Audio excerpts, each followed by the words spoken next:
المرحله اللي جايه مختلفه تماما عن الجامعه والمدرسه وكل الحاجات الجميله دي. هتدور على شغل، هيطلع عينك هيطلع عينك، هتتعبوا جدا، هتلاقوا ناس بتضيع وقت غير طبيعي. في ناس بتنزل اعلانات ملهاش لازمه، مجرد منظر كده. في ناس بتنزل اعلانات علشان متظبطه ومتوصفه على حد معين. ما تقلقش برضه، اي شركه واي مكان في العالم على قد ما هو هيعين ناس وسايط وغيره، محتاج ناس محترمه تشتغل كويس.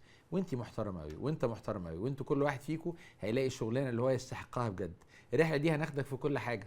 ازاي بقى ايه توصل للشغل، هتقدم في الوظائف، هتكتب ايه السي في بتاعتك، الصوره المرتبطه بتاعتك، هتعمل ايه قبل المقابله في الانترفيو، هتستعد ازاي. وبعد كده كمان لو دخلوك في حاجات اصعب شويه، هنتكلم على حاجات ليها دعوه بالتقييم النفسي، وحاجات ليها دعوه بمراكز التقييم يجربك كانك هتشتغل وظيفه. وانت هتبقى جاهز وانت هتبقي جاهزه، هتعملوا كل حاجه زي ما الكتاب بيقول وزي ما الواقع العملي بيقول. افتكروا دايما مش هنتكلم معاك في اي حاجه الا عملناها بايدينا، وشوفنا شباب كتير عملها، وعندنا قصص نجاح كتيره جدا للناس عملوها. اتفضلوا معانا.